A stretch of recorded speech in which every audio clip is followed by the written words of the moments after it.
Entonces vamos a hacer el resumen de nuestro estudio del libro de los Hechos. Y vamos a hacer primero un pequeño resumen de todo lo que hemos visto en nuestra línea de tiempo. Lo más importante es que entre el capítulo 1 y el capítulo 7 todos los eventos se desarrollan en Jerusalén. Y eso es bien importante, reitero, siempre damos el contexto donde se desarrolla la historia. Entonces, del capítulo 1 hasta el 7, todo se desarrolla y se circunscribe exclusivamente a Jerusalén. El capítulo 8 se inicia la expansión del Evangelio. Inicialmente son los judíos y se empieza a predicar el Evangelio del Reino. Recordemos que hasta aquí todavía no existe el Evangelio de la Gracia. Pablo aún no se convierte y en este momento todavía a Pablo no le ha sido revelado el Evangelio de la Gracia. Eso lo vamos a descubrir recién en el capítulo 1 de Gálatas, donde Pablo nos explica con lujo de detalles qué cosa es el Evangelio de la Gracia y quién se lo revela. Entonces, entre el capítulo 10 y 11 se inicia la predicación a los gentiles. En el capítulo 10 vimos cómo Pedro, guiado por el Espíritu, va a predicarle al centurión Cornelio.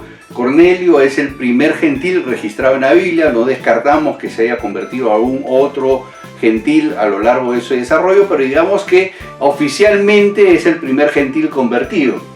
En el 11 se inicia la predicación ya a los gentiles. Vemos justamente cómo estos primeros personajes que salieron ya de Jerusalén y empezaron a expandir el Evangelio, llegaron a lugares tan insospechados como hasta Antioquia, Chipre y toda la zona nórdica de Israel, y cómo se empezó a predicar a los gentiles y cómo los gentiles empezaron a predicar el Evangelio. Bastante interesante. El capítulo 12 es donde podríamos decir es el punto de bisagra, el punto de inflexión entre la parte anterior y lo que se empieza a desarrollar ahora en el libro Hechos de los Apóstoles. Habíamos descubierto que justamente en el capítulo 12, justamente por el relato y la muerte de Herodes, que estábamos en el año 44.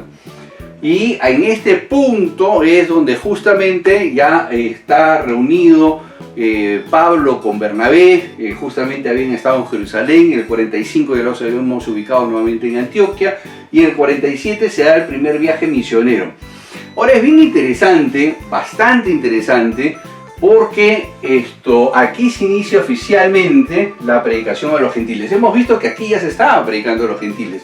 Sin embargo, esta evangelización donde ya se usa el Evangelio de la Gracia es cuando se inicia toda una ventana hacia adelante. Y vamos a descubrir que justamente a partir de aquí hacia adelante ya no se vuelve a predicar el Evangelio del Reino, sino el Evangelio de Pablo o el Evangelio de la Gracia, el cual Pablo nos da muchos detalles en el primer capítulo de Gálatas. Ahora, vimos que justamente Pablo regresa de su primer viaje misionero y un momento en que los judíos tratan de judaizar el Evangelio, y por eso se tiene que dar en el capítulo 15, en el año 50, el primer concilio, donde en Jerusalén habíamos visto de que Pablo los confronta a los que estaban en Jerusalén porque dice que no les habían podido enseñar nada nuevo, lo cual nos demuestra que no tener un crecimiento espiritual en 14 años es bastante trágico. Y eso nos confronta a nosotros mismos a poder hacer siempre estudios de las cosas de Dios, porque Dios es un Dios que nos da siempre conocimientos nuevos. Podemos estudiar muchas veces el mismo libro, el mismo capítulo, los mismos versículos, y les garantizo que siempre Dios tendrá sorpresas que mostrarnos ahí. Bueno, lo más interesante es que pasado el año 50 se inicia el segundo viaje misionero, y aquí yo olvidé mencionarles justamente un percance que hubo con Juan Marcos. Recuerdan que aquí en el 44 Bernabé y Pablo se llevan a Juan Marcos, los abandona, recuerdan acá, en el primer viaje misionero. Y entonces en este segundo viaje misionero a Bernabé se le ocurre la genial idea de decirle a Pablo: vamos a ver a Juan Marcos. Y Pablo le dice: oye, San Vito, ¿estás loco? Le dice: pata, aquí nos abandonó, nos dejó tirados a mitad de la cancha. Y entonces se arma tal trifulca entre ambos, porque la Biblia es bien específica en decir que la disputa no fue menor. Y entonces Bernabé toma a Juan Marcos y se va por un lado, y Pablo toma a Silas y arranca por otro lado. Ahora, ese punto que lo vamos a estudiar más adelante sobre el tema del liderazgo y cómo nosotros tenemos que actuar frente justamente a la gente que está con nosotros, trabajando con nosotros dentro de la obra del reino. Pero lo más interesante es que aquí realmente es donde Pablo recién inicia un ministerio como Pablo. Es decir, hasta aquí había sido Bernabé y Pablo. Desde este punto, desde el 15 y medio, capítulo 15 y medio en adelante hasta el 18, que es el segundo viaje misionero, el personaje principal recién empieza a ser Pablo y Silas. Es decir, Pablo recién asume la cabeza. Y es bastante interesante porque aquí ya estamos en el año 50. Recuerden de que lo que hemos estado viendo es que Pablo se convierte muy temprano. Habíamos visto inicialmente el año 35, pero revisando bien las cifras y nuevos datos que tengo, estaríamos hablando que podría ser a inicios del 34. Y esto nos hace ver algo bien interesante para nosotros. Desde el momento en que Dios nos llama, hasta el momento que ejecutamos, Dios tiene un periodo de entrenamiento, el cual puede ser corto, puede ser mediano, puede ser largo. Vamos a asumir que Pablo se convirtió en el 34, ya 35 si quieren para tener una media. Pero realmente del 35 al 50 son 15 años. 15 años de entrenamiento hasta que Dios le entrega la batuta a Pablo recién en el segundo viaje misionero. De ahí para adelante vamos a conocer a un Pablo como personaje principal, recién a partir de aquí. Entonces todo este periodo desde la conversión de Pablo en el capítulo 9 hasta acá es un entrenamiento que Dios le hace, el cual incluye obviamente el entrenamiento en Arabia que vimos que era justamente enseñarle el Evangelio del Reino, el Evangelio de la Gracia, perdón. Bueno, entonces de ahí tenemos ya el tercer viaje misionero, capítulo 18, verso 22 hasta el 21. Es el viaje más extenso, el tercer viaje misionero. Después, entre el capítulo 21, verso 17 hasta el 26, tenemos el arresto, los juicios de Pablo. En el capítulo 27 hasta el 28, 16, el viaje a Roma, el cual habíamos visto que fue bastante accidentado. Y el capítulo 28, 17 en adelante, hasta el final del libro, y hasta Pablo en Roma. Y ahí termina el libro de Hechos de los Apóstoles. Ahora, esto es un resumen. Vamos a ver lo que hemos aprendido en forma práctica en el libro. Y vamos a ver, como les dije a un inicio, solamente los principales eventos que nosotros hemos descubierto a lo largo de este estudio del libro de los Hechos. Aquellos que no han llevado el estudio del libro de los Hechos con nosotros el año pasado, este año vamos a volverlo a hacer. Y vamos a ver todos estos detalles con mucho más esmero y detalle. Pero ahora vamos a ver cosas que encontramos a lo largo de ese estudio, cosas que no sospechábamos, ya que muchas veces se nos ha enseñado que Hechos es un libro histórico, no es un libro doctrinal, lo cual es cierto, pero no deja de enseñarnos muchas cosas en las actitudes que vamos a ver. Y vamos a revisarlo juntos, vamos a borrar nuestra pizarra para poder ver esos detalles. No se lo pierdan porque va a estar bien interesante. Bueno, entonces sigamos, vamos a ver ahora algunas cosas importantes que hemos aprendido. Lo primero que hemos aprendido en el capítulo 1 es que nosotros proponemos, pero Dios dispone. Recordemos que los discípulos en ese momento querían reemplazar a Judas, entonces proponen una terna a Dios y entre ellos, pasar corta la historia, eligen a Matías. Ahora, yo no digo que Matías no sea una persona correcta, ordenada y fiel a Dios, pero nosotros lo que podemos ver a lo largo del estudio es que al final de cuentas Dios dice, me parece chévere Matías, pero Matías no es, yo voy a escoger a Pablo. Y hemos visto cómo Dios levanta a Pablo, hemos visto cómo le hace el entrenamiento correcto y además después lo pone al frente de la predicación del Evangelio que nosotros tenemos que predicar hoy día, que es el Evangelio de la Gracia. Entonces, lo primero que hemos aprendido en el capítulo 1 es que nosotros proponemos, pero Dios dispone. Lo que aprendemos también en el capítulo 2 es que se cumple la profecía del profeta Joel, con el derramamiento del Espíritu y que este será derramado sobre toda carne, es decir, tanto judíos como gentiles. Y eso es bastante importante porque recuerden en nuestro tema donde empieza el Nuevo Testamento, habíamos visto que de la cruz para acá es que recién se derrama el Espíritu Santo en todas las personas. Es decir, antes de la cruz el Espíritu Santo estaba en algunas personas y no necesariamente en forma permanente. Eso marca mucho el hecho de saber dónde empieza el Nuevo Testamento. Bueno, entonces hemos visto que se cumple la profecía del profeta Joel. También vemos claramente que el crecimiento de la iglesia lo da Dios. El Señor añadía a quienes debían de ser salvos. No se refiere a estrategia humana. Ahora, eso no quiere decir que nosotros no hagamos un esfuerzo en usar redes sociales, que podamos usar la radio, la televisión, el teatro, películas, etcétera, para proclamar el Evangelio de Dios. Pero tenemos que ser conscientes que todo el esfuerzo que nosotros hagamos va a estar supeditado a lo que Dios haga. Es decir, no es por nuestro esfuerzo que la gente se va a convertir. Es nuestra responsabilidad predicar, es correcto. Pero es Dios el que va a hacer el crecimiento de las personas y es Dios el que va a hacer el crecimiento de las iglesias. Y eso es algo que nosotros no debemos perder de vista, porque perdiendo de vista este detalle, muchas cosas se han dado a lo largo de este siglo XX en el cual se ha desvirtuado el principio de predicar el Evangelio de la gracia. También se pone en el capítulo 3, se pone el fundamento del arrepentimiento y convertirse, lo cual se va a mantener en el Evangelio de la gracia. Y este fundamento es constante a lo largo inclusive de la prédica del Señor Jesús. En el 4 hemos aprendido que el resentimiento o la envidia será una constante a lo largo de todo el libro. De hecho, los apóstoles lo vamos a ver con bastante detalle, porque es importante verlo. ¿Por qué? Porque este detalle del resentimiento y la envidia se va a dar en tu ministerio. Hazte la idea, porque así son las cosas, y eso no creas que sucede recién ahora en el siglo XXI. Viene pasando desde que Moisés sacó al pueblo de Israel de Egipto, y cuando estaban por tomar la tierra prometida, habían dos de los espías que dijeron si se puede, les dijeron que no, pero los que querían linchar eran a los dos que sí se podía.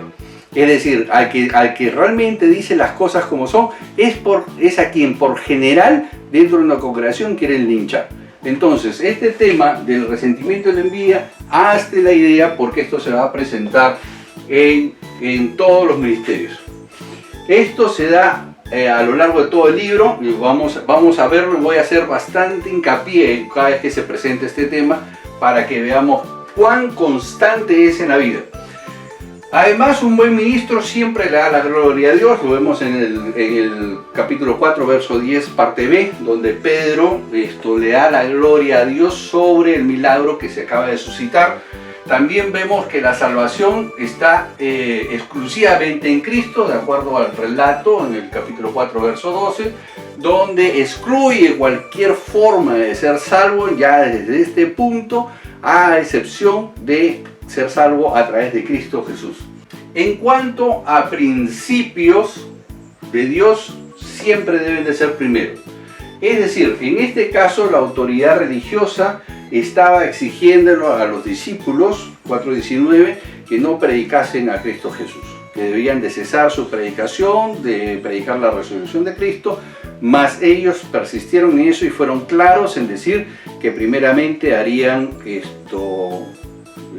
caso a Dios en su predicación. Vamos a verlo ahorita en esta misma pantalla, porque hay que entender bajo qué principio estamos hablando acá. Tomaron la determinación, es decir, un principio que tenemos que aprender es que nosotros somos los que tenemos que tomar la determinación de seguir a Jesús. Es decir, Jesús nos extiende la mano, nos da la salvación, pero somos nosotros los que tomamos la determinación de mantenernos en el camino. Dios nos va a sustentar y nos va a hacer crecer, y a Él le vamos a deber todo lo que nosotros tengamos a lo largo de nuestra vida. Pero nosotros vamos a empezar a caminar en función del punto de inflexión donde nosotros determinamos y decimos: a partir de aquí sigo a Cristo Jesús y no doy vuelta atrás. Eso es lo que estuvieron haciendo todos los discípulos y quienes lo seguían, capítulo 4, verso 28 al 30. Esto es bien importante, porque tomar la determinación es la clave en tu vida cristiana. El capítulo 5 nuevamente vemos los celos de siempre que están presentes en el 5:17. Y ojo que todos eran judíos. Recordemos que hasta ese punto acá no hay gentiles de por medio. Es decir, Pedro no está predicando algo diferente a lo que decían las Escrituras. Pedro no está predicando algo distinto a lo que se creía con el judaísmo. ¿Qué cosa estaban esperando los judíos? Al Mesías. Es decir, a lo largo de todo el Antiguo Testamento se ha predicado que iba a venir un Salvador, un Redentor, y entonces ese Mesías era el Mesías esperado. ¿Qué cosa estaba predicando Pedro, Juan y todos los demás en ese momento? Estaban predicando el cumplimiento de las Escrituras. O sea, es decir, no estaban fuera de lo que hoy día llamaríamos la doctrina o podríamos llamar el Evangelio o el Evangelio de la Gracia, etcétera, etcétera. Simplemente que estaban haciendo énfasis en algo muy importante que era el cumplimiento de las Escrituras. Y entonces los celos que sacan aquí es, ¿y por qué no yo? Si yo ya soy maestro, si yo soy el sacerdote, yo soy el pastor, yo soy el líder, yo soy el director de esta congregación, yo aquí soy el más. Entonces, como soy el más y Dios llamó a uno que está menor, pues no puede ser, porque yo aquí soy más antiguo. Eso es exactamente lo que estaba pasando aquí. Los celos se los carcomían a los sacerdotes porque ellos decían, oye, nosotros somos sacerdotes, hemos estudiado para esto, nos hemos quemado las pestañas estudiando las Escrituras y ahora vienen este par de fulanos a decirnos que se han cumplido las Escrituras. Y eso es lo que estaba sucediendo en ese momento. Entonces, nuevamente, vemos que el tema de los celos y el resentimiento va a ser una constante, y lo voy a resaltar bastante en los resúmenes que vamos a ir haciendo. Ratifica obedecer a Dios primero, y hasta aquí hemos insistido, todos eran judíos.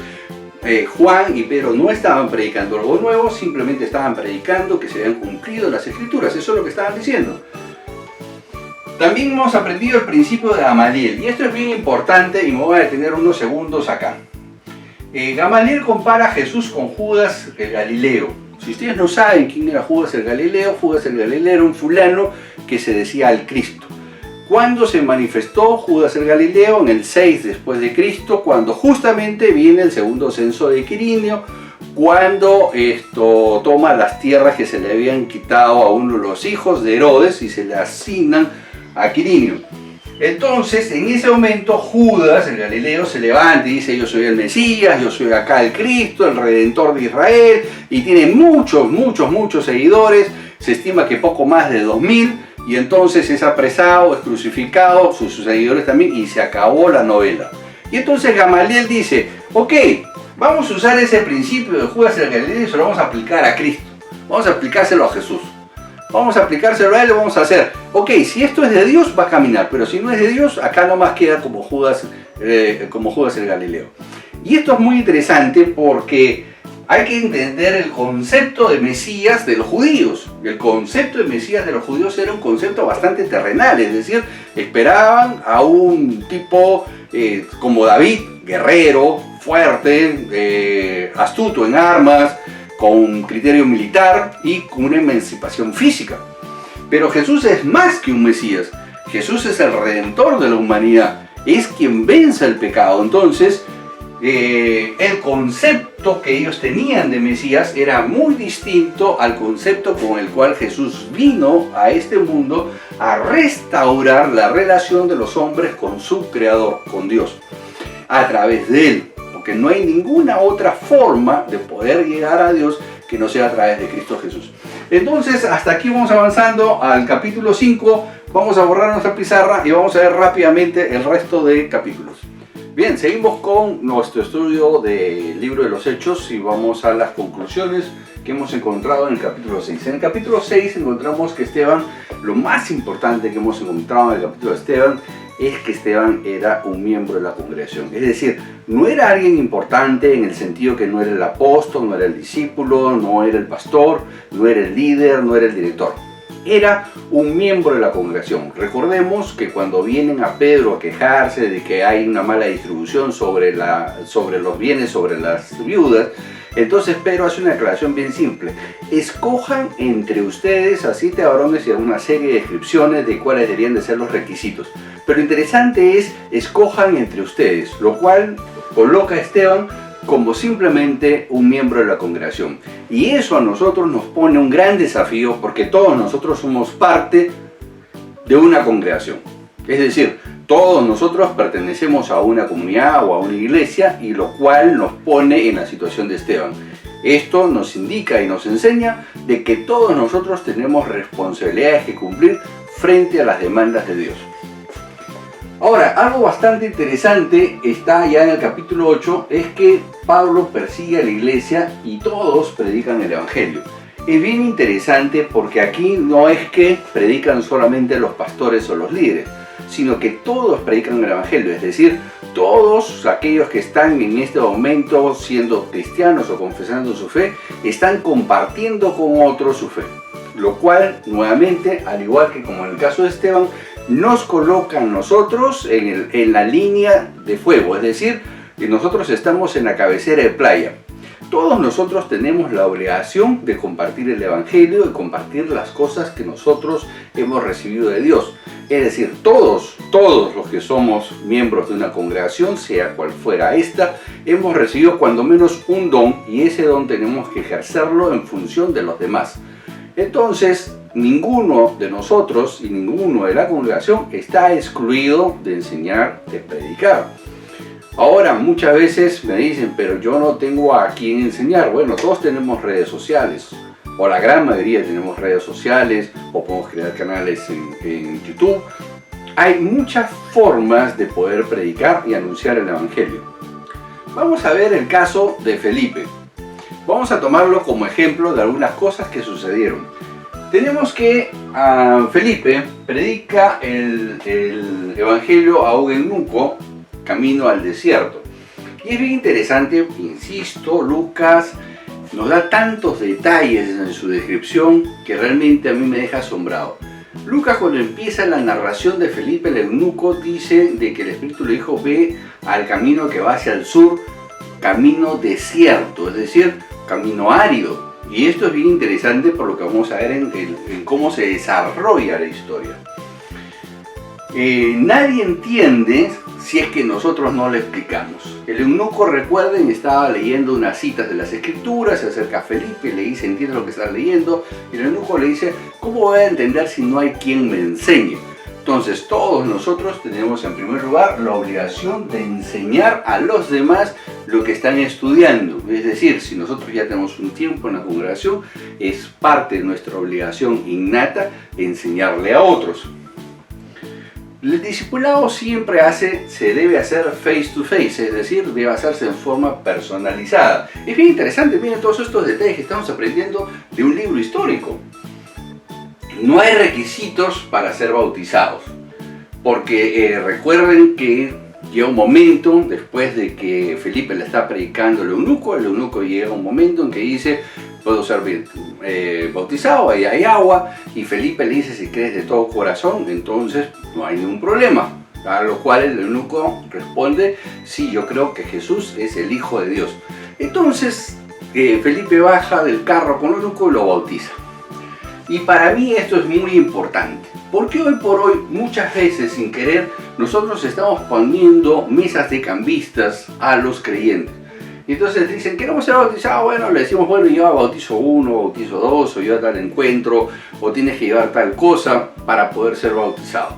Y luego lo que estamos haciendo es poner mesas de cambistas frente a los nuevos creyentes, cuando aquí vemos que no existe ningún requisito previo para ser bautizado. Igualmente, cuando el Señor Jesús hace la gran comisión, en el capítulo 28 de Mateo, dice: id y haced discípulos y bautícelos en el nombre del Padre, del Hijo y del Espíritu Santo. En un momento dicen: bautícenlos previo encuentro, bautícenlos previo curso, asegúrense que están bien convencidos. No, todos esos son requerimientos que nosotros hemos puesto, y sin darnos cuenta hemos puesto mesas de cambista delante de los nuevos creyentes. Dios provee circunstancias. Habíamos hablado de que Lucas fue específico en su relato, que era un camino desierto. Sin embargo, Dios encuentra agua, lo suficiente como para bautizar al eunuco. Esto es decir, que cuando menos era una laguna con determinada profundidad que permitía poderlo bautizar al eunuco dentro de ella. Lo cual es bastante interesante, ya que Lucas fue específico en indicar que sería un camino desierto. Y esto nos demuestra que Dios siempre va a proveer las circunstancias para que las cosas se lleven a cabo. No hay ningún requisito ni para el bautizado ni para aquel bautiza. Ahora, si estamos dentro de una congregación y tenemos pastores o tenemos líderes los cuales pueden hacer cargo de esa labor, amén, en muy buena hora.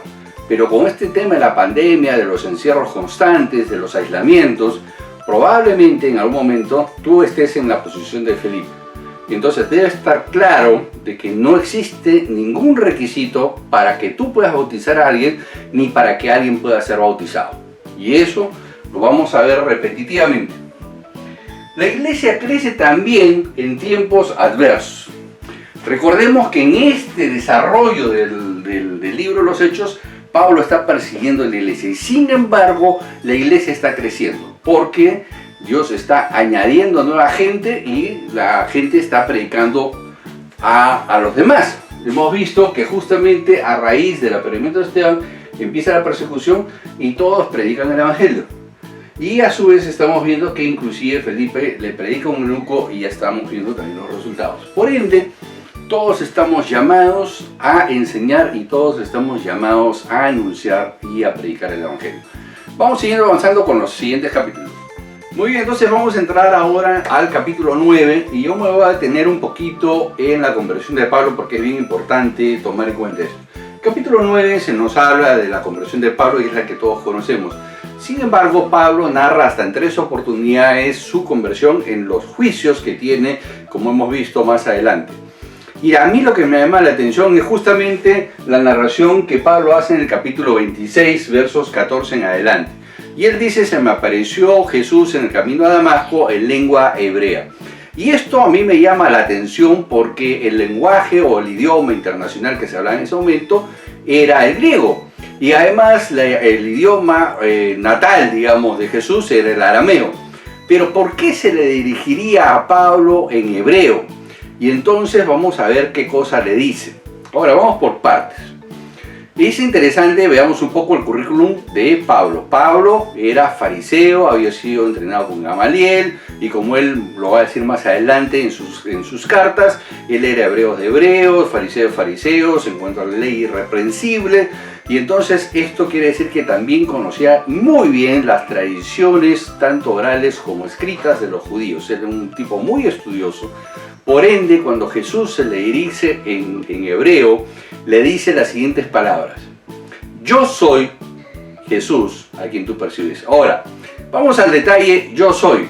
Yo soy fue como se presentó Dios justamente a Moisés en el desierto, cuando Moisés le preguntaba, ¿y quiénes diré que eres tú? Y entonces le dijo, yo soy. Entonces, dentro de la cultura hebrea, todo aquel que dijera yo soy, está diciendo yo soy Dios. Entonces, cuando Jesús se le dirige a Pablo en hebreo y le dice yo soy Jesús, lo que le está diciendo, yo soy Jesús Dios. Entonces a Pablo no le queda ninguna duda y es más, es bastante interesante que en el mismo capítulo 26 nos dice que Jesús le dijo que se le aparecería varias veces y le iría dando las instrucciones correctas, lo cual vamos a descubrir que es cierto. A lo largo del libro de Hechos de los Apóstoles vamos a encontrar que por lo menos Jesús se le aparece a Pablo en unas 3 o 4 oportunidades. Ahora, en el capítulo 9, versos 25-26, vamos a encontrar de que Pablo sale de Damasco y va a Jerusalén. Si lo leyéramos rápidamente nos diera la impresión que sale de Damasco y se va a Jerusalén en forma inmediata. Pero cuando esta información la cruzamos con el capítulo 1 de Gálatas, Pablo nos dice que tras su conversión no fue a buscar a nadie ni tampoco a los discípulos, sino que fue 3 años a Arabia y después sube a Jerusalén.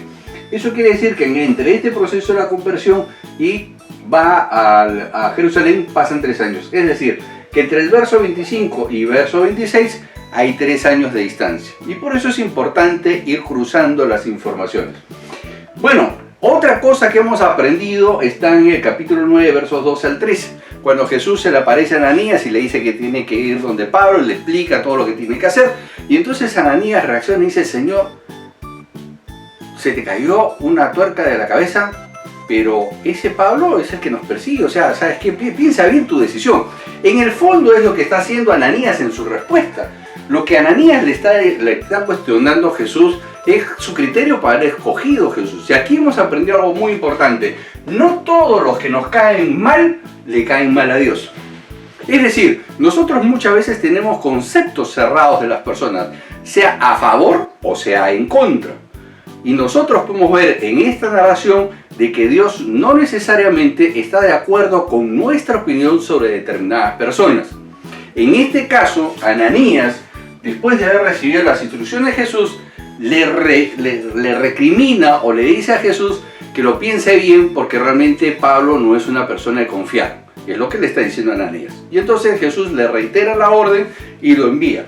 Otra cosa interesante, capítulo 9, 31, había paz y la iglesia crecía y se fortalecía. Habíamos visto de que en el tiempo de la persecución de Pablo la iglesia también creció. Y ahora que hay paz, la iglesia también crece.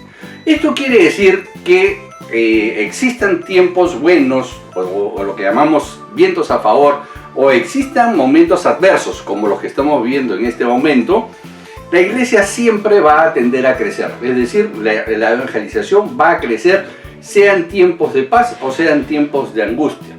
Otra cosa que hemos aprendido, capítulo 9, versos 32 hasta el 43, lo he resumido así: los milagros y prodigios siempre tienen un propósito. No son un espectáculo como muchas veces nos las quieren hacer ver, o que esto es algo así como vamos a recibir la lotería, ¿no? Tarde de sanidad, fin de semana de prosperidad y cosas por el estilo. En ambos casos, tanto el paralítico en Lidia trae como consecuencia muchos convertidos. Y el caso de Pedro y Dorcas, que se da a solas, ya que Pedro viene y hace sacar a todos de la habitación, y ahí es donde resucita a Dorcas. Y nuevamente el común denominador en ambos casos es que hay muchos convertidos. Entonces nos queda claro que siempre que hayan milagros y prodigios no son para hacer un tema espectáculo, sino su consecuencia siempre debe ser gente que se convierte al Evangelio. Entonces ahora llegamos hasta el capítulo 10. Dios tiene que romper el esquema mental de Pedro porque Pedro solamente estaba predicando a los judíos. Tratemos de entender un poco la mentalidad judía. Los judíos esperaban el Mesías para ellos. En ningún momento tenían dentro de su cabeza la posibilidad de que la salvación fuera universal, es decir, que fuera tanto para judíos como para gentiles. Entonces Dios tiene que usar el esquema o la visión del lienzo sobre los alimentos para que Pedro pueda entender y romper el esquema mental. Y de esta manera, en el verso 28 del capítulo 10, nos damos cuenta de que Pedro entiende que el Evangelio es para todos. Ahora, este punto es importante porque aquí hemos entendido que muchas veces nosotros tenemos que romper nuestros propios esquemas mentales, los cuales hemos aprendido o hemos impuesto inconscientemente sobre lo que nosotros pensamos. Entonces Dios, para poder usarnos, tiene que estar constantemente rompiendo estos esquemas mentales que nosotros nos hacemos para poder hacernos útiles en la obra. Eso es una cosa muy importante que hemos aprendido en nuestro estudio de Hechos de los Apóstoles. Capítulo 11, Pedro ya defiende la predicación a los gentiles. A lo largo de todo el capítulo 11 vamos a ver cómo él defiende la evangelización a los gentiles y hace ver a los demás y les cuenta su experiencia del lienzo y cómo Dios le había roto el esquema mental para que pueda entender que el evangelio va mucho más allá de lo que él pensaba. Entonces el capítulo 11 reafirma lo que ha sucedido en el 10, y en el 12 ocurre algo muy interesante, bastante interesante para mí, quizás uno de los pasajes con un mensaje más profundo de casi todo el libro de Hechos de los Apóstoles. Jacobo es muerto, es encarcelado Pedro para lo mismo, y esto sucede en los primeros días de abril. Y usted dirá, ¿y de dónde sacaste que era abril?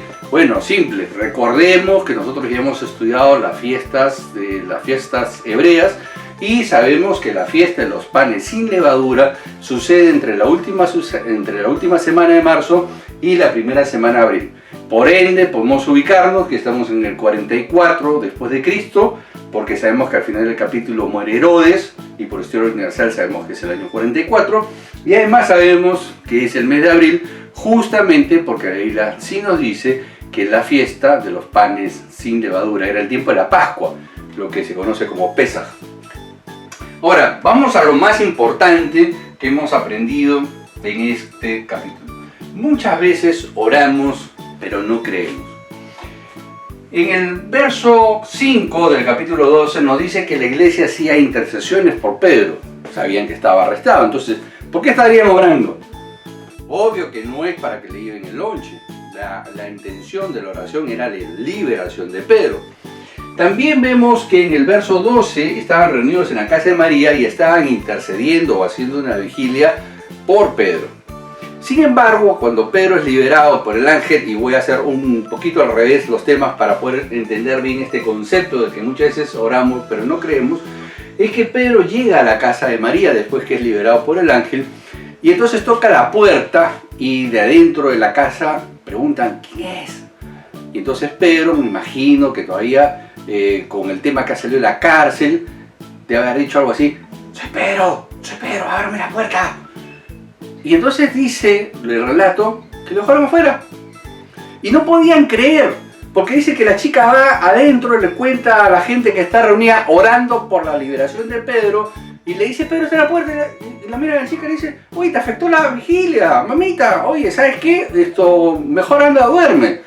Porque definitivamente no sé qué estás hablando. Entonces, ¿para qué están orando? Muchas veces nosotros estamos en esa posición. Estamos orando para que Dios haga algo, ese algo sucede y nosotros no creemos. O lo ponemos en duda, como lo que pasó aquí. Entonces ahora vamos con Pedro. Y como les dije, esto lo iba a hacer un poquito en desorden porque quería cerrar bien la idea de que muchas veces nosotros estamos orando, pero no estamos creyendo en lo que estamos orando. Y también hemos aprendido algo con Pedro, algo bastante interesante. Porque Pedro fue puesto con 16 guardias en 4 grupos de 4. Entonces estaba bien vigilado el hombre, o sea, no era cualquier cosa. Y entonces Pedro, en primer lugar, sabía que lo iban a matar, porque el capítulo empieza diciéndonos que habían matado a Jacobo y que se le arresta a Pedro para hacer lo mismo con él, ya que eso había mostrado que le gustaba al pueblo. Lo interesante es que Pedro se echa a dormir y se queda profundamente dormido. Es curioso porque siempre me he preguntado si yo sería capaz de echarme a dormir sabiendo que al otro día me van a matar. Y es una pregunta que deberíamos de hacernos. Porque esto de aquí, lo que nos ha enseñado es justamente haber aprendido correctamente qué significa basta cada día su propio afán. Es decir, Pedro sabe que lo van a matar, pero en ese momento está cansado y dice: mañana será mañana, ahora estoy cansado, me voy a dormir. Literalmente, si lo pudiéramos contextualizar, se puso la pijama, ya que cuando viene el ángel, lo primero que le dice es: Pedro, ciñete. Eso quiere decir que se acomodó en la celda, o sea, no se echó con toda la vestimenta, se sacó parte de la vestimenta, probablemente para usarla de almohada. Como son las fiestas de la primavera, hacía calor, entonces probablemente se haya quedado en paños menores, haya puesto la túnica sobre la cabecera para usarla una especie de almohada.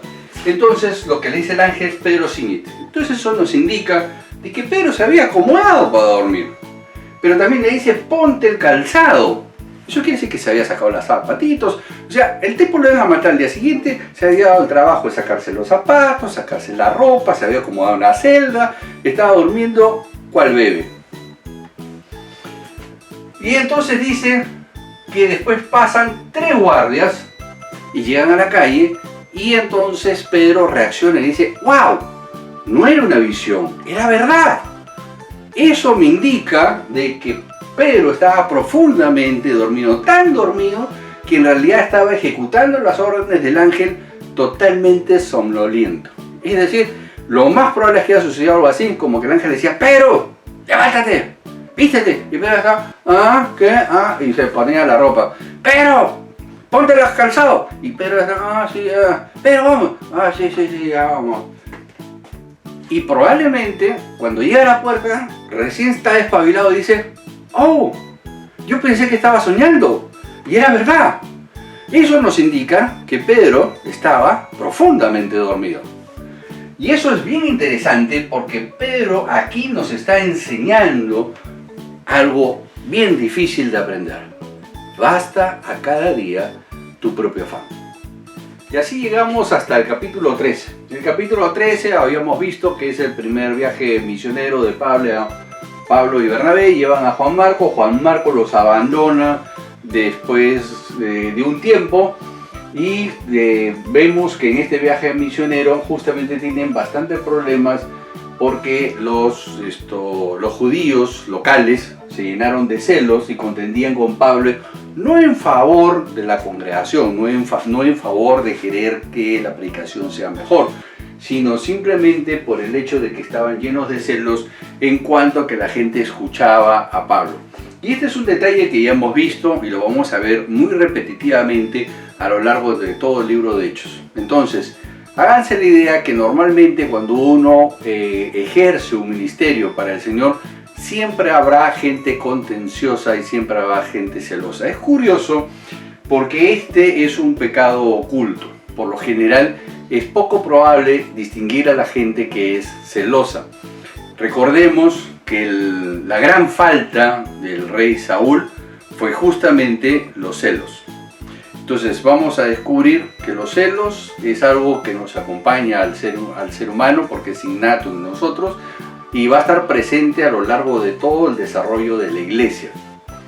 Entonces llegamos hasta el capítulo 14. Nuevamente vamos a ver que en Ícono, en la siguiente localidad después de haber estado aquí, nuevamente el mismo escenario, los religiosos llenos de celos hicieron todo lo indecible para que Pablo fuera echado de la ciudad. ¿Motivados por qué? Motivados por los celos. En el capítulo 15 ya habíamos visto con bastante detalle, después de 14 años se sube a Jerusalén justamente por el tema de no judaizar el evangelio. Esto es algo que siempre hago énfasis porque los seres humanos tendemos por naturaleza a querer agregar algo a lo que nos es dado en forma gratuita.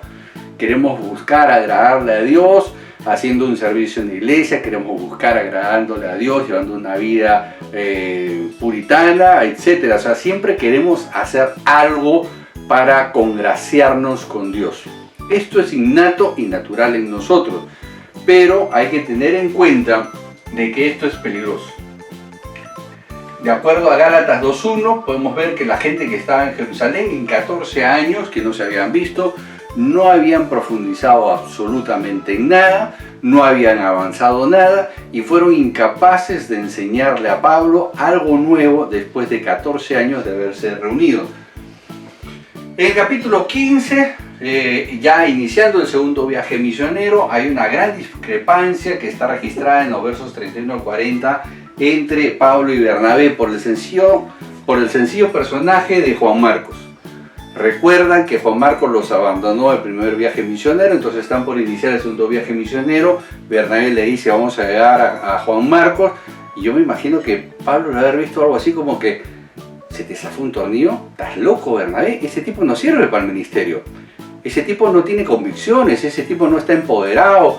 Y sabe lo Dios qué cosa más le habrá dicho Pablo, pero lo que sí nos dice el registro es que tal fue la discusión, es decir, que no fue una discusión menor, sino fue una discusión probablemente con palabras muy fuertes, a gritos, y al final de cuentas Bernabé toma a Juan Marcos por un lado, Pablo toma a Silas y arranca el segundo viaje misionero. Ahora es interesante porque esto sucede en el año 50 y más o menos alrededor del año 50 es que se escribe el Evangelio de Marcos. ¿Que lo escribe quién?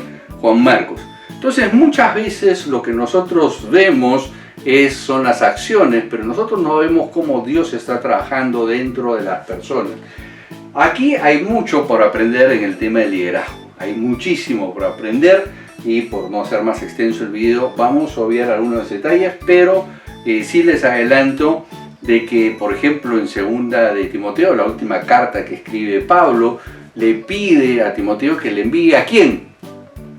A Juan Marcos. ¿Por qué? Porque le es muy útil en el Evangelio. La carta de 2 Timoteo, escrita aproximadamente en el año 65, 15 años después del evento, nos demuestra de que hay una madurez espiritual en Juan Marcos y también en Pablo, porque la chamba en Juan Marcos no la hizo Pablo, la hizo Bernabé. Porque recuerden que a raíz de esta discrepancia, Juan Marcos se va con Bernabé y Pablo se va con Silas. Es muy interesante estudiar esta parte, la estamos viendo muy superficialmente ahorita, pero en el estudio de hecho lo vimos con bastante profundidad. El capítulo 16, hay un detalle bastante importante. Hemos aprendido que Dios normalmente no nos da detalles de las cosas que nos manda hacer. ¿Por qué? Cuando Pablo quería ir a Asia, dice que el Espíritu Santo se lo ponía hasta que llegó un momento que tuvo una visión de noche sobre un varón macedonio que le pedía ayuda. Entonces fueron a Macedonia. El viaje no fue nada corto, fue bastante largo. Llegaron a Macedonia y al final, en todo el relato de Macedonia o de lo que sucede en Macedonia, hay un solo varón, el carcelero. Es decir, Pablo termina encarcelado en una mazmorra. Se pone a predicar a los presos. El relato nos dice que estaba alabando cuando sucede un terremoto y entonces, ojo al detalle, se abren todas las celdas. Todas, no solo la de Pablo y Silas, todas las celdas. Entonces el carcelero se quería matar, ya que en aquel entonces la pena por dejar escapar a los prisioneros era la muerte. Entonces dijo, antes que me maten lentamente, me mato yo. Pero Pablo grita desde el fondo de la celda y dice, no te hagas daño, pues todos estamos aquí. Y es muy interesante porque este concepto, todos estamos aquí, quiere decir que Pablo y Silas, que estaban injustamente presos, yo entiendo que por testimonio no salgan. Pero ¿qué hay de los otros galifardos que estaban juntamente con Pablo y Silas en la cárcel y que se abrieron las celdas y tenían la oportunidad de decir, patitas, ¿para qué te quiero? Salgamos de aquí antes que se den cuenta o antes que vengan los guardias. Sin embargo, todos se quedaron esperando las instrucciones de Pablo. Y esto es muy interesante, el resto de la historia la conocemos, el carcelero macedonio se convierte, él, toda su familia. Y ojo al detalle, que es el único varón que se menciona en el viaje a Macedonia, y recordemos que la visión había sido un varón macedonio. Por ende, la orden o lo que quería Dios era justamente llegar a esta persona, pero eso implicaba la cárcel y todos estos temas. Dios no les dio detalles, porque probablemente si Dios nos diera los detalles de lo que nos va a pasar por cumplir su ministerio, lo más probable es que diríamos, no, Dios, ¿sabes qué? Discúlpame, pero terminar en la cárcel, como que estás exagerando un poquito, ¿no? Entonces, justamente cuando Dios nos encarga cosas o nos manda a cumplir un ministerio, por lo general nunca nos da los detalles de lo que va a pasar, justamente para que no existan estas controversias. Estamos haciendo un resumen muy rápido de todo lo que hemos aprendido. Hay muchísimo por aprender en el libro de los Hechos. Estamos sacando lo más puntual de lo que vimos a lo largo de los meses de estudio. Entonces vamos a seguir con los capítulos. Bien, vamos avanzando, ya casi estamos llegando al final de nuestro resumen. En el capítulo 17 volvemos a ver el tema de los celos que se oponían los judíos a Pablo, y dije que justamente iba a resaltar mucho este tema porque quiero que vean que efectivamente a lo largo de todo el libro de los Hechos la constante de la oposición a Pablo fue motivada por celos, y es la principal causa de la oposición a los ministerios dentro de las iglesias, son los celos. Inclusive en el verso 13 nos indica que lo siga a Pablo, ¿para qué? Para seguirles haciendo problemas. En el capítulo 18 se encuentra con Aquila, con Priscila, que son expulsados de Roma. Ya habíamos visto en el video, en nuestra línea de vida, habíamos visto que en el año 50 Claudio da un edicto en el cual expulsa a los judíos de Roma, y es importante conocer este edicto, de la razón por la cual la iglesia de Roma, se quedan los gentiles en Roma, los judíos son expulsados de Roma. Años posteriores regresan los judíos a Roma, regresan a la iglesia y se arma la de San Quintín. De ahí nace la famosa carta a los romanos, en la cual justamente Pablo en el capítulo 1 le da de alma a los gentiles, capítulo 2 le da de alma a los judíos, el capítulo 3 les dice a los dos que los dos están equivocados, y entra en el 4 justamente al tema de la gracia. Entonces, para entender correctamente la carta a los romanos, tenemos que conocer este episodio, que es bastante importante. Bueno, sigamos adelante. En el capítulo 18 también vemos de que justamente en Corintio, Pablo está un poco sobrecargado con los temas ministeriales. Ya en En los capítulos anteriores ya habíamos visto que Pablo estaba de lleno dedicado a la predicación del Evangelio. Se le aparece nuevamente Jesús y lo anima y le dice que tenga ánimo, que vamos para adelante, tengo otros planes para ti, no te preocupes. Y habíamos descubierto que Pablo se queda en Corintio año y medio. Bien duro los corintios, ¿no? Porque hay hasta 2 cartas a Corintios, jalándole las orejas, y a pesar de que Pablo había dedicado mucho tiempo justamente a la iglesia de Corinto. En el 18:12 nuevamente vemos a los judíos haciendo problemas. En el 18, versos 24 al 28, vamos a aprender algo pero muy interesante con Apolo. Aquí aparece Apolo en escena por primera vez y aparece predicando. Sin embargo, de acuerdo al relato, no predicaba exactamente todo conforme a lo que Pablo estaba enseñando. Tanto Aquila como Priscila, que estaban muy cercanos a Pablo, habían aprendido mucho la doctrina de Pablo, y me imagino que tanto como Aquila como Pablo se dedicaban al mismo oficio, o sea, hacer tiendas, pasarían mucho tiempo juntos. Aquila probablemente tuviera muchas preguntas, Pablo le debe haber instruido. Lo interesante es que aquí Apolos no espera a saberlo todo para predicar, y ese es un detalle que nosotros tenemos que tener en cuenta y estar siempre prestos a anunciar el Evangelio y no salir con la excusa de que no lo sabemos todo, no hemos ido al seminario, no hemos estudiado, no hemos terminado nuestros cursos, etcétera, etcétera. Y ponemos muchas excusas para no predicar. Aquí tenemos a Apolo predicando a pesar de que no lo sabía todo. Obviamente él lo ignoraba. Lo segundo importante es estar dispuesto siempre a aprender, porque cuando Apolo es llamado por Aquila y Priscila aparte y le enseñan todo lo que ellos sabían, entonces Apolo estuvo dispuesto a aprender y de esa manera corregir lo que pudiera haber estado enseñando mal. Lo tercero es estar siempre dispuestos a enseñar, porque Aquila y Priscila, por así decirlo, no era necesariamente su obligación. Sin embargo, lo escucharon a Apolo, vieron las ganas que tenía de enseñar, pero se dieron cuenta que no estaba enseñando lo que Pablo estaba enseñando, entonces lo llaman aparte, lo enseñan. Apolo estuvo dispuesto a aprender y Aquila y Priscila estuvieron dispuestos a enseñar. Ese es un principio bastante interesante que hemos aprendido en el capítulo 18 de Hechos de los Apóstoles. En el capítulo 19 vemos de que nosotros debemos estar dispuestos a romper con nuestro pasado.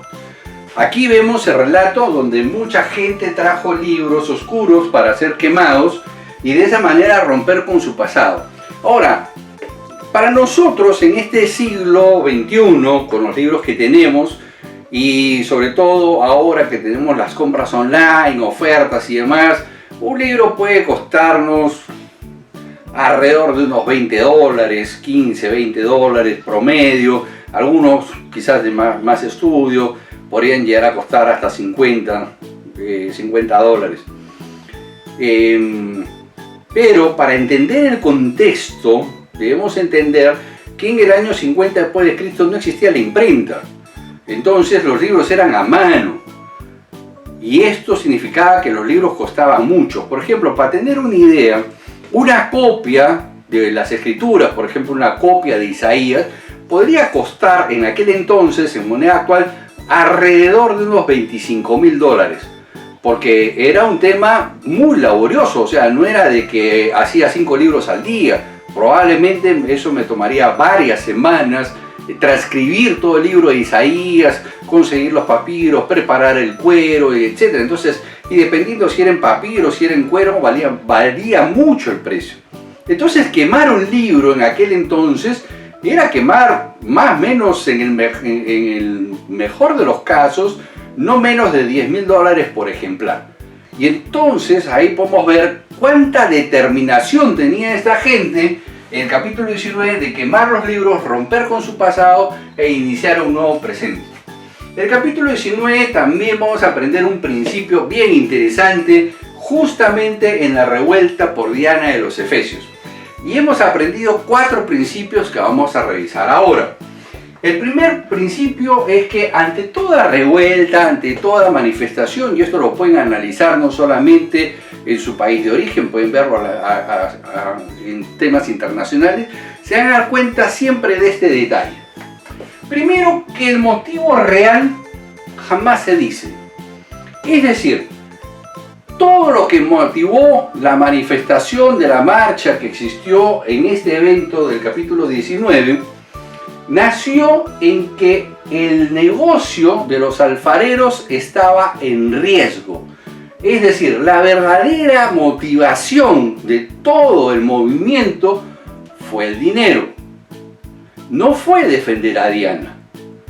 Porque si ustedes leen con cuidado, el verdadero motivo de todo el laberinto fue defender los ingresos de los alfareros. Por ende, el verdadero motivo de lo que se desarrollaría nunca fue manifiesto en forma pública. ¿Qué se le vendió a la gente para motivarla a salir a estar en contra de Pablo? Lo que se les vendió fue que Diana de los Efesios estaba en riesgo, porque la nueva predicación de Pablo estaría desplazando a Diana. ¿Se dan cuenta lo interesante? La motivación real era el dinero. Lo que se le vendió a la gente era que estaba en riesgo el culto a Diana. Y cuando están en plena manifestación nos hace ver que dice que algunos decían una cosa y otros decían otra cosa. Es decir, habían algunos que tenían claro por qué estaban ahí, pero había otro gran grupo que no tenía idea de lo que estaba haciendo ahí. Esa es otra clásica manifestación o marchas cuando las cosas son manipuladas en forma oculta. Lo tercero que tenemos que ver es que hay irracionalidad, porque cuando se les expone el tema a los manifestantes y se logra que se calle, y llega un punto donde se dice son judíos, entonces todos empezaron a gritar: ¡Grandes Diana de los Efesios! ¡Grandes Diana de los Efesios! 2 horas estaban gritando, no tenían ni idea de lo que gritaban. Entonces era totalmente irracional, no escuchaban razones. Entonces estos 4 principios siempre los vamos a encontrar a lo largo de la historia. Y esto es lo que a mí me fascina de la Biblia, que hay muchos elementos como estos que están registrados sobre la conducta humana atrapados en un relato histórico. Si nosotros vemos este evento solamente como un relato histórico, nos vamos a perder toda la profundidad de lo que Dios nos está enseñando aquí. Cuando veamos marchas, veamos estos 4 principios. ¿Cuál es el motivo real? ¿Qué es lo que se le vendió a la gente? ¿Qué cosas hacen ahí? Porque hay muchos que no tienen idea de lo que están haciendo ahí. Es decir, siempre hay gente que manipula a otra. Y cuando llegan a la marcha no tienen idea de lo que están haciendo ahí. Es lo que hoy día llamamos los borregos. Aquellos que siguen porque les dijeron tal cosa o repiten porque alguien se los dijo y nunca investigaron. Lo tercero que vemos es que esto se convierte siempre en un tema irracional de no escuchar razones. Entonces vamos a seguir adelante con nuestro estudio, borramos la pizarra y pasamos al siguiente capítulo. Y así llegamos a nuestra última pizarra del resumen de Hechos de los Apóstoles. Me voy a detener un poquito en el capítulo 20, el resto es una historia bastante interesante que la vamos a ver muy rápidamente. Pero en el capítulo 20-24, en su defensa ante los ancianos de Éfeso, Pablo justamente habla sobre el Evangelio de la Gracia. Hemos hecho bastante énfasis en el Evangelio de la Gracia a lo largo de nuestros estudios de Hechos de los Apóstoles, porque es el Evangelio que nosotros estamos llamados a predicar.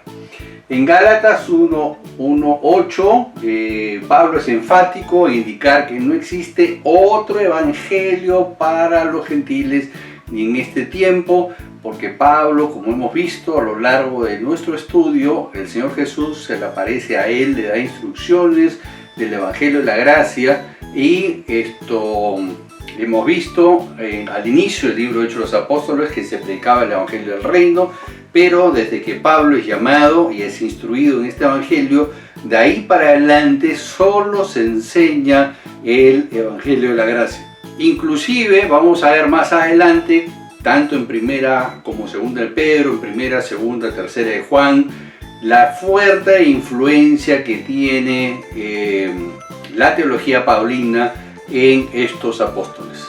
Inclusive en Gálatas vamos a ver un conflicto entre Pablo y Pedro justamente por estos temas de definición que tenían que ser claros. Vimos claramente que en el concilio, en los años 50, en el concilio de Jerusalén, Pablo habla muy claramente sobre a qué ha sido llamado y expone claramente el Evangelio de la Gracia. Y entonces Pablo aquí en el capítulo 20 habla textualmente que el Evangelio de la Gracia le ha sido encomendado a él como una misión exclusiva para él. También vamos a ver que tanto en Timoteo, en Corintio y en otras más, siempre Pablo hace referencia a este Evangelio como mi Evangelio. Es decir, que todo debe enseñarse de acuerdo a mi Evangelio. ¿Cuál es el Evangelio de Pablo? El Evangelio de la Gracia. Inclusive en Romanos capítulo 2, verso 16, Pablo afirma que todas aquellas personas que vivan en este periodo de la gracia, es decir, desde la cruz hasta que el Señor diga que el tiempo de la gracia ha terminado, serán juzgados de acuerdo a mi Evangelio, es decir, de acuerdo al Evangelio de la gracia. Por ende, es el único Evangelio que debe enseñarse. Capítulo 20, la iglesia le pertenece a Cristo Jesús porque ha sido comprada por sangre. Este es un tema que después Pablo nos va a reafirmar en sus cartas. Y entonces la iglesia es de Cristo, no es de nosotros, no son nuestras ovejas, no es nuestra iglesia, no son la gente que está a nuestro cargo pero no nos pertenecen. Tenemos que tener eso bien claro, porque si no, nuestro liderazgo cristiano siempre va a estar cojeando, porque nosotros vamos a creer que la gente depende de nosotros, y nosotros tenemos que ser al revés. Nosotros somos llamados a servir, todos nosotros somos llamados a servir a los demás.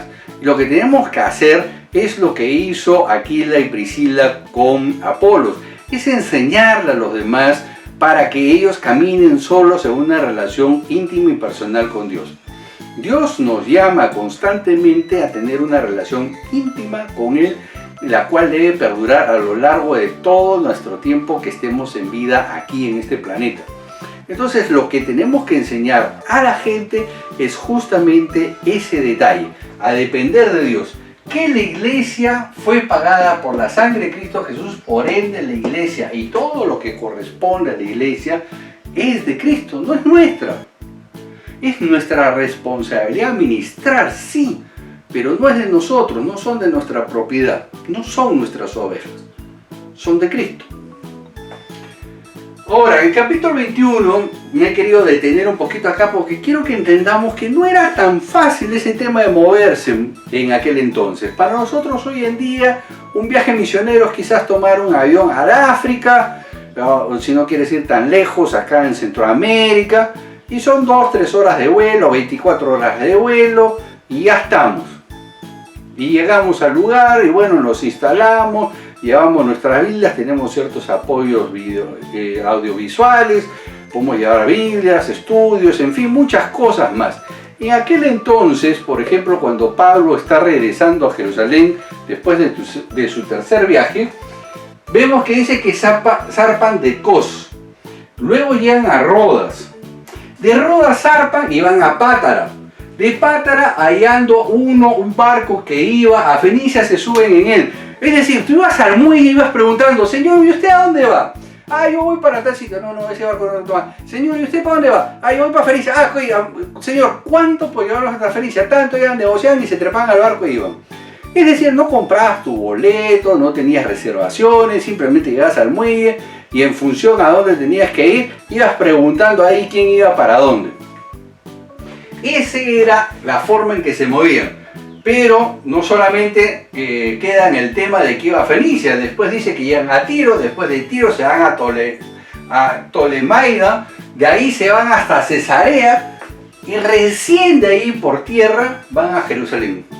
Se dan cuenta todo el periplo y que obviamente si leemos con detalle esto en el capítulo 21, vamos a ver que les toma varios días, o sea, no es un tema de que chapo mi boleto y llego a mi lugar de destino en un par de horas, o unas 10 horas, o 14 horas, sino que realmente los viajes misioneros en aquel entonces eran realmente un reto, eran realmente un viaje misionero. Bueno, en el 21 vemos ya el arresto de Pablo, todo el capítulo 21, 27 en adelante, todo el 22 es el arresto de Pablo, las movidas que todas se hacen por envidia.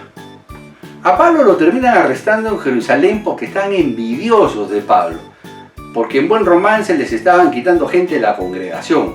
O sea, Pablo, siendo uno, podía convencer a más gente que ese montón de sacerdotes, sentados, oligarcas de aquel entonces, Y entonces los celos movían a la gente, en este caso a los sacerdotes, para quererlo matar. Y vamos a ver que en el arresto, si ustedes leen con cuidado, van a ver que en el arresto al final terminan sacando a Pablo en vilo los soldados, porque literalmente lo querían linchar. En el 23 nuevamente se presenta Jesús a Pablo y le dice que va a ir a Roma. Y esto es bastante interesante porque aquí nuevamente vemos de que Jesús se le presenta a Pablo en muchas oportunidades a lo largo del libro de los Hechos. Ahora, yo estoy convencido de que fueron mucho más veces. Sin embargo, las evidencias que nos muestran las Escrituras es que el encuentro entre Pablo y Jesús fueron en varias oportunidades y en forma reiterada. Y esto es bastante interesante porque podemos entender muy claro de que Jesús fue quien instruyó en forma personal a Pablo todo lo que nos ha enseñado a lo largo de lo que hoy día llamamos el Nuevo Testamento. Capítulo 24 vamos a ver nuevamente a Pablo ante Félix, otra vez la exposición sobre su conversión, por qué lo juzgan. En el capítulo 25 ante Festo, igual exactamente, después lo llevan en el capítulo 26 ante Agripa II, el último Herodes. Aquí es donde vemos el detalle donde Pablo dice que Jesús se le apareció y le habló en hebreo, lo cual vimos al inicio de las pizarras, y es bastante interesante. En el capítulo 27 vemos todo el viaje a Roma de Pablo. Es un viaje, como hemos visto a lo largo de nuestra línea de vida en las primeras pantallas, vimos de que realmente el viaje a Roma no fue nada simpático. Y es más, en algún momento todos pierden la esperanza de vida. Dice que después de 14 días de estar prácticamente a la deriva, dijeron, bueno, ya, nuestra suerte está echada, aquí nos morimos todos, nadie se va a enterar de la novela. Y después, obviamente, sabemos que terminaron en Malta. Y en Malta fueron de gran bendición y de ahí retomaron el viaje hasta Italia y de ahí hasta Roma. Entonces es un capítulo bastante interesante para estudiar, pues está lleno de retos y detalles. Y al final vemos que en el capítulo 28, lo que habíamos visto, llegó a Malta y de ahí hasta Roma, y ahí termina nuestro libro de Hechos de los Apóstoles. Espero que este pequeño resumen de los estudios que hemos hecho de Hechos de los Apóstoles les haya sido de utilidad. Dios los bendiga. Nos vemos en la próxima. Bye bye.